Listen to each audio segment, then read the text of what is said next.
मैं जैसे कि आप लोगों को हर वीडियो में कही हूँ कि आप जो है स्टडी रूटीन आपको बनानी पड़ेगी। स्टडी रूटीन आप अपने अकॉर्डिंग बनाइए, दूसरे के अकॉर्डिंग आप सुन लीजिए कि आपको एक रोड मैप मिल जाए कि आपको कैसे स्टडी करनी है, कैसे स्टडी नहीं करनी है। लेकिन आपको स्टडी रूटीन जो है वो खुद से बनानी पड़ेगी, क्योंकि आपको पता है कि आप एक स्टूडेंट हो या जॉब करते हैं या क्या करते हैं, आपका फ्री है कब बिजी है, तो ये सारी चीज़ें आपको पता है। इसलिए आप जो है अपने अकॉर्डिंग स्टडी रूटीन बनाइए और उसे अकॉर्डिंग पढ़ना स्टार्ट कीजिए। मॉर्निंग में जो है आप उस सब्जेक्ट को पढ़ना स्टार्ट कीजिए जो कि आपको याद नहीं हो रही है। इससे क्या होती है कि चीज़ें अच्छी तरीके से याद हो जाएगी। कभी भी मॉर्निंग में आप बोरिंग सब्जेक्ट स्टार्ट मत कीजिएगा पढ़ना, वरना अगर आप बोरिंग सब्जेक्ट पढ़ना स्टार्ट कीजिएगा मॉर्निंग टाइम में, तो आपको फुल डे जो है वो बोरिंग ही बीतेगा। तो इसलिए आप मॉर्निंग में वैसे सब्जेक्ट को लीजिएगा जिसमें आपको इंटरेस्ट है एंड जिसकी चीज़ आपको याद नहीं हो रही है। कहीं कभी चीज़ें हो जाती है कि जो चीज़ें याद नहीं होती है, तो वैसे चीज़ों को याद कीजिएगा तो जल्दी याद हो जाएगी, क्योंकि मॉर्निंग टाइम में हमारा जो माइंड होता है वो फ्रेश होता है और आपको अच्छे तरीके से चीज़ें याद हो जाएगी। फिर आप स्लॉट 2 में आप आफ्टरनून में पढ़ाई कर सकते हैं। Hey everyone, welcome back to my YouTube channel special batch. I am Amisha, aspirant of UGC NET and also BPSC TRE 4। I hope आप लोग बहुत अच्छे होंगे एंड स्टडी बहुत अच्छे से कर रहे होंगे। जैसे कि मुझे बहुत सारे कमेंट्स आ रहे थे कि आप किस टीचर से बैच ली थी और आपने किनसे पढ़ा है, आप उनका नाम बताइए एंड आपने जो बैच लिया है वो सही से पढ़ाया जाता है या नहीं पढ़ाया जाता है। तो देखिए, मैं आपको इस वीडियो में हर चीज़ें सॉल्व कर दूँगी। एंड ये भी बहुत सारे क्वेश्चन आते हैं कि बेस्ट स्ट्रैटेजी क्या है आखिर पढ़ने का, एंड आप किसे क्या कैसे पढ़ती है, कैसे फॉलो करती है। तो ये सारी चीज़ें मैं इस वीडियो में आप लोगों को बताऊंगी। एंड सबसे पहले हैप्पी फर्स्ट ये सोमवारी, क्योंकि आज सोमवारी है एंड मेरा फास्टिंग है, लेकिन बहुत सारे कमेंट्स आ रहे थे तो मुझे बनाना पड़ा है। तो चलिए वीडियो को स्टार्ट करते हैं विदाउट टाइम वेस्ट किए हुए।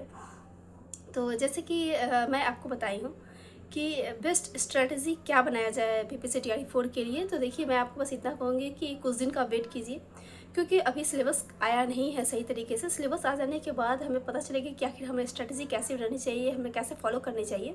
क्योंकि जैसा हम लोग को सुनने में आ रहा था कि प्री में जो है ओनली जीके जीएस पूछा जाएगा एंड मेंस में जो है हमारा सब्जेक्ट रहेगा।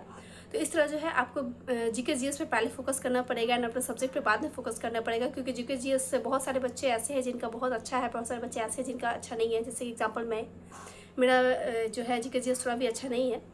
हाँ, मैं इतना कह सकती हूँ कि मेरा जो भी है अपने सब्जेक्ट पर थोड़ी बहुत पकड़ है, लेकिन बहुत ज़्यादा पकड़ नहीं है। तो अगर बात आती है कि आप स्टडी कैसे करें, बीपीएससी टीआरई 4 की प्रिपरेशन कैसे करें, तो मैं आपको बस इतना कहूँगी कि आप पहले पीवाईक्यूज क्वेश्चन देखा कीजिए। क्योंकि बीपीएससी टीआरई 4 का अगर मैं सिलेबस की बात करती हूँ तो सिलेबस कोई भी ऑथेंटिक तरीके से नहीं आया हुआ है। तो मैं इतना कहूँगी कि आप पीवाईक्यूज क्वेश्चन देखिए, इस बेसिस पे आपको पता चल जाएगी कि आखिर किस टाइप से क्वेश्चन पूछे गए हैं, किस टाइप से क्वेश्चन नहीं पूछे गए हैं। तो ये सारी चीज़ें आपको पता होने के बाद जो है आप अपनी स्टडी को आगे बढ़ाइएगा। और सबसे बड़ी बात कि आपको एक बेस्ट टाइम टेबल बनाना पड़ेगा, जो कि टाइम टेबल आप खुद बना सकते हैं। एक मैं या कोई भी जो भी ब्लॉगिंग करता है, स्टडी ब्लॉग बनाता है, वो बस आपको एक रास्ता दिखा सकता है। लेकिन मैं इतना कहना चाहूँगी आपको कि आप दूसरे की बातों को सुना कीजिए, लेकिन आप वही कीजिए जो आपकी मर्ज़ी हो। क्योंकि बहुत सारे बच्चे हैं जो कि 5 घंटे ही पढ़ते हैं, 6 घंटे ही पढ़ते हैं। बहुत सारे बच्चे ऐसे जो 13-14 घंटे पढ़ते हैं। सबका माइंड अलग होता है, सबके पढ़ने का टाइम टेबल अलग होता है। बहुत सारे बच्चे ऐसे हैं जो प्राइवेट जॉब करते हैं, बहुत सारे ऐसे बच्चे हैं जो बोलिए एस्पिरेंट ही हैं। तो सबके पढ़ने का टाइम टेबल अलग होता है। लेकिन हाँ, एक टाइम टेबल आपको बनाना पड़ेगा। विदाउट टाइम टेबल आप अपनी स्टडी कंटिन्यू नहीं कर सकती है। तो सबसे पहले बात है कि आप अपना टाइम टेबल बनाइए, ठीक है। पीवाईक्यूज देखने के बाद एक टाइम टेबल बनाने से मैं ऐसा नहीं कहूँगी कि आप 4 बजे सुबह से उठकर ही पढ़िए या 5 बजे सुबह से उठकर पढ़िए, लेकिन एक स्टडी आप मॉर्निंग में किया कीजिए। क्योंकि हमारा क्या होता है, मॉर्निंग में माइंड बहुत ही फ्रेश रहता है और जो चीज़ें हमें याद नहीं होती, अगर वो चीज़ें हम याद करने लगे तो चीज़ें आसानी से हमें याद हो जाएगी। मैं ये नहीं कहूँगी कि आप बोर्डिंग कोई भी पहली बात कि कोई भी बोर्डिंग सब्जेक्ट जिसमें आपको पढ़ने में मन नहीं लगता है, जैसे एग्जाम्पल में मुझे मैथ्स पढ़ने में मन नहीं लगता है, तो अगर मैं मॉर्निंग में मैथ्स बनाने बैठ जाऊँ तो मेरा फुल डे जो है मुझे पढ़ाई में मन नहीं लगेगा। इसीलिए आप पहली वही चीज़ें पढ़ने बैठिएगा जिसमें आपको इंटरेस्ट हो, ठीक है। या तो आपका सब्जेक्ट हो सकता है या जीके जीएस हो सकता है। उसके बाद आप उसे पढ़ना स्टार्ट कीजिए। ज़्यादा नहीं, आप 2 घंटे पढ़िए, इनफ है। उसके बाद आप जितने सारे है काम वाम करना है वो सारी चीज़ें कर लीजिए। फिर आप स्लॉट दो। स्लॉट फर्स्ट हो गया कि आपको मॉर्निंग शिफ्ट में पढ़नी है, या तो आप 6 बजे से पढ़ने बैठ जाइए या 7 बजे से पढ़ने बैठ जाइए, आपकी मर्जी होनी चाहिए, ठीक है। क्योंकि आपको पता है ना कि आप क्या करते हैं, आप जॉब में है या एस्पिरेंट है, तो ये आपकी मर्जी होती है। उसके बाद आप सेकंड स्लॉट में पढ़ना स्टार्ट कीजिएगा। तो सेकंड स्लॉट अगर मैं बात करूँ तो बहुत सारे बच्चे बोलते हैं कि 11 बजे से 1 बजे तक ये भी पढ़ सकते हैं, 12 से 2 ये भी पढ़ सकते हैं। 2 से 3 घंटे आप पढ़ने की कोशिश कीजिएगा। एंड उस स्लॉट में आप कोशिश कीजिएगा कि आपका जो एक रूटीन जो लोग daily to do list prepare करते हैं उसके अकॉर्डिंग आप पढ़ना स्टार्ट कीजिएगा, ठीक है। जो चीज़ें आपको नहीं याद करनी है, क्योंकि उसमें क्या होता है ना कि चीज़ें आप अच्छे तरीके से याद कर पाएंगे एंड माइंड जो है वो ठीक ठाक रहता है, ऐसा नहीं कि एकदम भर चुका रहता है। तो क्योंकि मॉर्निंग में हमने एक स्लॉट पढ़ लिया है, जो चीज़ें हमें याद नहीं होती है, उसके बाद अगर सेकंड स्लॉट में हम पढ़ते हैं कि जो चीज़ें हमें याद करनी है वो याद कर लेते हैं। उसके बाद आप खाना पीना खाकर उसके बाद रेस्ट कर लीजिए कुछ देर, फिर आप शाम से पढ़ना अगर स्टार्ट करते हैं, 5 से 8 भी पढ़ते हैं या आप 5 से 7 भी पढ़ते हैं तो इनफ टाइम है, ठीक है। मैं ये नहीं कहूँगी कि आप 10 से 12 घंटे पढ़िए, आप 6 से 7 घंटे ही पढ़िए, लेकिन उसमें पढ़ाई कीजिए। ऐसा नहीं कि रील्स स्क्रॉल करना कर जाए या कोई मूवी देख ली, ये नहीं होनी चाहिए। आपको बहुत ही अच्छे तरीके से पढ़ाई करनी पड़ेगी। तो आप जो है वो 5 से 8 पढ़ लीजिए, 3 घंटे उसमें आप कोई भी या तो जीके जीएस पढ़ लीजिए या आप रीजनिंग पढ़ लीजिए, मैथ्स पढ़ लीजिए, बहुत ही अच्छे तरीके से जो भी चीज़ें करनी है आप कर लीजिए। उसके बाद आप जो भी घर के काम है वो सब करने के बाद आप रात में, क्योंकि रात में सब कोई सो जाते हैं एंड घर का माहौल पूरा शांत रहता है, उसके बाद आप फिर से स्टडी करना स्टार्ट कीजिए 10 बजे से। 10 बजे से आप 1 घंटे या 2 घंटे ऐसे नोट्स प्रिपेयर कीजिए या सर का कोई क्लास देखिए जिससे आपको चीज़ें याद हो। उसके बाद आप 1 घंटे या तो सर का मॉक टेस्ट टाइप्स के जो वीडियो आते हैं वो देख लीजिए, नहीं तो मॉक टेस्ट लगा लीजिए, ये इनफ है। इतना अगर आप स्टडी करते हैं तो इनफ है। एंड इसी को आपको टाइम टेबल बनाना है कि आप किस तरीके से पढ़ते हैं। मॉर्निंग में आप कौन सा सब्जेक्ट पढ़ते हैं, ये आफ्टरनून में आप कौन सा सब्जेक्ट पढ़ते हैं, इवनिंग में आप कौन सा सब्जेक्ट पढ़ते हैं, एंड नाइट में क्या पढ़ते हैं 1 से 2 घंटे। लेकिन आपको 1 घंटे किसी भी कीमत पे आपको मॉक टेस्ट के लिए निकालना ही होगा। मॉक टेस्ट आपका अच्छा मार्क्स आया या नहीं है कोई मैटर नहीं करता, आपको बस मॉक टेस्ट देनी है किसी भी तरह, ठीक है। मॉक टेस्ट आप, मैं कहूँगी कि आप ऑनलाइन ही दीजिए, मैं ऑफलाइन देने के लिए आपको नहीं कहूँगी। ऑफलाइन आप तब दीजिएगा जब आपकी नोटिफिकेशन आ जाएगी, आपका प्रिपरेशन हो जाएगा, उसके बाद आप मॉक टेस्ट दे दीजिएगा। एंड इसके साथ ही बीच में अगर आप संडे और सैटरडे संडे को, क्योंकि आपको मैं ये नहीं कहूँगी कि आप 7 दिन पढ़िए, 6 डेज पढ़िए, 1 डे जो है आप रेस्ट लीजिए। उस रेस्ट में भी आपको ये चीज़ें करनी है कि आपको वही मॉक टेस्ट देनी है, PYQs देनी है। आपको ये एकदम बना लीजिए कि संडे को आपको मॉक टेस्ट देनी है, PYQs क्वेश्चन देनी है। इस तरह आपका जो है एक शेड्यूल बना रहेगा। एंड 1 वीक में आप बना लीजिए कि आपने कितने चैप्टर्स को पढ़े हैं। ये नहीं कि जैसे कि अगर मैं इंग्लिश लिटरेचर की मैं बात करती हूँ तो इंग्लिश लिटरेचर के लिए आपको सबसे पहले अगर स्टार्टिंग किस भी करनी है तो वो ओल्ड इंग्लिश लिटरेचर है, ठीक है। बीच से आप कभी भी पढ़ना स्टार्ट मत कीजिएगा। बहुत सारे बच्चे क्या होते हैं कि कोई भी यूट्यूब पर वीडियो डालते हैं, वो देखते हैं, वो देख लेते हैं कि अरे ये है, तो मिडिल से पढ़ना स्टार्ट कर देते हैं। मिडिल से पढ़िएगा तो आपको चीज़ें अच्छे से समझ में नहीं आएगी जब तक आप ओल्ड इंग्लिश लिटरेचर को नहीं पढ़ते हैं। और उसके बाद आप अगर सेल्फ स्टडी नहीं करते हैं तो आपको कभी भी चीज़ें समझ में नहीं आएगी। इसके लिए मैं सेल्फ स्टडी के लिए एक बुक बताई हूँ जो विलियम जे लॉन्ग्स की है, जो कि हमारे फर्स्ट ईयर ग्रेजुएशन के फर्स्ट ईयर में वो बुक हम लोगों के पास ज़रूर होगी, history of English literature William J longs की। वो बुक को आप पढ़ते हैं तो वो आपको एक तरह से आपको बहुत चीज़ें क्लियर हो जाएगी, ठीक है। कौन से एरा में कौन से ऑथर्स आए, क्या आया, कैसे आया, तो ये सारी चीज़ें आपको क्लियर हो जाएगी, ठीक है। एंड बहुत सारे मैं वीडियो में उसका मैं बुक भी दिखाई हूँ, तो प्लीज़ आप लोग वहाँ से देख लीजिएगा, क्योंकि अभी मेरे पास कोई भी बुक अवेलेबल नहीं है, क्योंकि जैसे आप लोग अगर मेरे बैकग्राउंड से देख सकते हैं कि मैं अपने घर पे नहीं हूँ, और इसीलिए। और तो चलिए वीडियो को कंटिन्यू करते हैं। तो इस तरह जो है आप ओल्ड इंग्लिश लिटरेचर के लिए आप पढ़ना स्टार्ट कर सकते हैं। ओल्ड इंग्लिश लिटरेचर के लिए मैं आपको बेस्ट टीचर अगर मैं बताती हूँ तो विनोद शर्मा सर है। विनोद शर्मा सर का जो आप अगर वीडियो देखते हैं तो अगर आप लोग कमेंट करेंगे तो मैं उसका लिंक जो है अपने टेलीग्राम चैनल पर शेयर कर दूँगी, आप लोग वहाँ से देख सकते हैं। वो बहुत ही अच्छे तरीके से पढ़ाए हैं और बहुत अच्छे तरीके से समझाए हैं। अगर आप उस वीडियो को देख लेते हैं तो आपको चीज़ें क्लियर हो जाएगी ओल्ड इंग्लिश लिटरेचर आखिर कहाँ से है, लिटरेचर का स्टार्टिंग कहाँ से हुआ है, कैसे क्रिश्चियनिटी आई है इंग्लैंड में, कैसे क्या आई है, तो सारी चीज़ें आपको पता चल जाएगी, ठीक है। इससे पता भी चल जाएगी कि हमारा जो इंग्लिश लैंग्वेज का जो वर्ड्स है वो हमारा जर्मन से इतना क्यों मैच करता है। तो ये सारी चीज़ें आपको उस वीडियो से क्लियर हो जाएगी, ठीक है।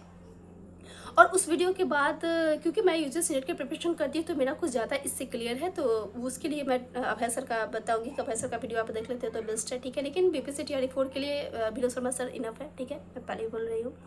और उसके बाद आप मिडिल इंग्लिश लिटरेचर को स्टार्ट कीजिए। उसके बाद जितने भी एराज के ऑथर्स है पहले आप एरा को पढ़ लीजिए। उसके बाद जो जो ऑथर्स आए हैं उसको आप एक लिस्ट में बना लीजिए, क्योंकि इस एरा में इस ऑथर आए हैं,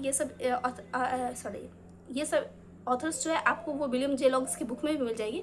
लेकिन मैं आपको कहूँगी कि एक बड़ा वीडियो देखकर भी इस तरह वीडियो ऑथर्स का नाम लिख लेते हैं। तो उसके बाद आप क्या कीजिएगा कि फिर से वन जब आपके एरा ख़त्म हो जाएंगे उसके बाद आप मिडिल इंग्लिश लिटरेचर ख़त्म होने के बाद आप पोस्ट मॉडर्न इंग्लिश लिटरेचर तक ख़त्म करने के बाद आप सारे ऑथर्स को एक एक बार पढ़ लीजिएगा, जो कि इसमें मोस्ट इंपॉर्टेंट ऑथर्स है, जिसमें मैं पहले वीडियो बना चुकी हूँ बीपीएससी टीआरई 4 के लिए मोस्ट इंपॉर्टेंट ऑथर्स कौन कौन है, आप वो वीडियो को देख लीजिएगा।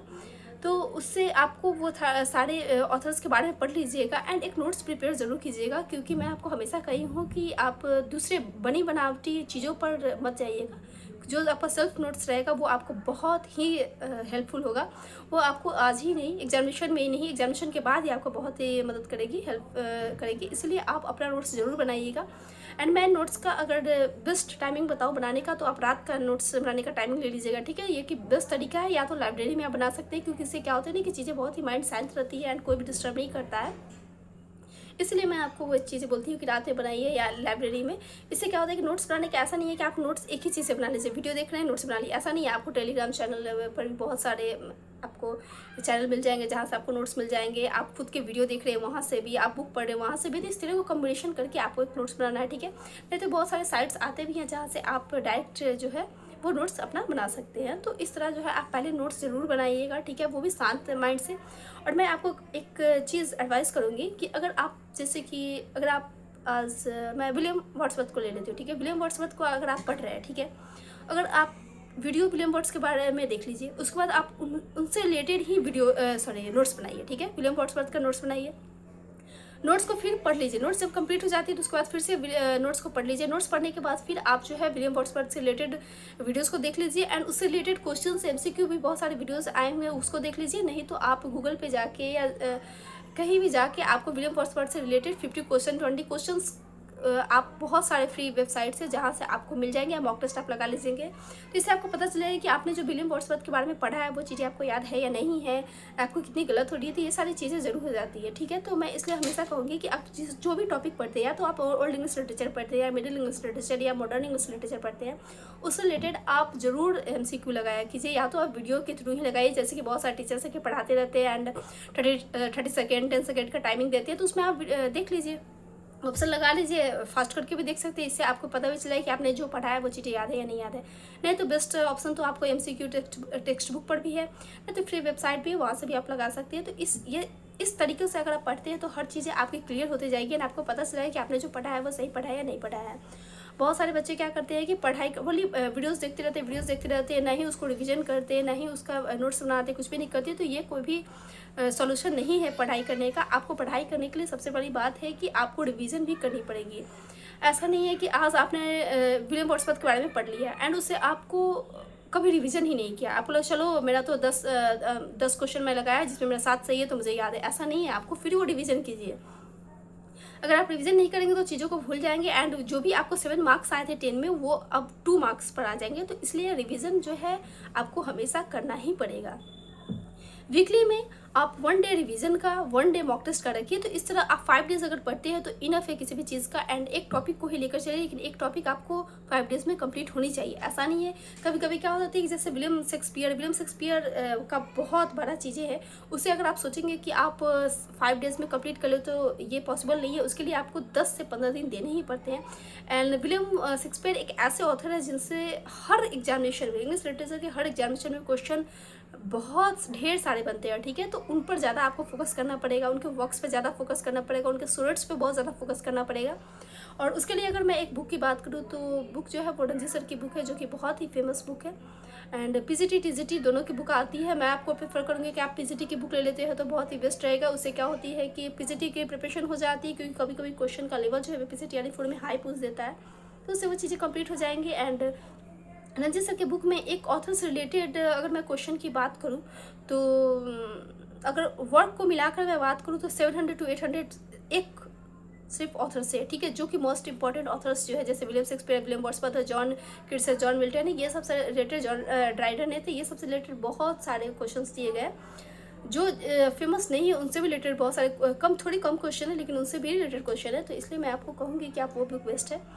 और टाइम टेबल की बात जहाँ तक आती है, मैंने आपको बता दिया कि बेस्ट तरीका है कि आप किसी से थोड़े बहुत रोड मैप ले लीजिए कि हाँ भाई ऐसे ऐसे ऐसे पढ़ने चाहिए, लेकिन आप अपना टाइम टेबल खुद बनाइए, दूसरे के भरोसे मत रहिएगा, ठीक है। क्योंकि आपको पता है कि आपका फ्री रहते हैं, कब बिज़ी रहते हैं, आपको कितने घर में काम है, तो इसलिए मैं आपको कभी भी मैं टाइम टेबल हमेशा हर वीडियो में बोलती हूँ कि आप मेरे टाइम टेबल से मत चलिए, आप अपना टाइम टेबल खुद बनाइए।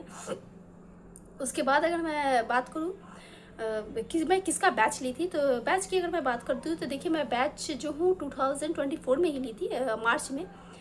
और हाँ, ओके हाँ 2000 मार्च में ली थी, क्योंकि उस समय जो महापैक आ रही थी तो मैं अड्डा का ली थी, ठीक है। दीप्ति मैम से मैं पढ़ी थी, मैं फिर सिंटू सर से पढ़ी थी।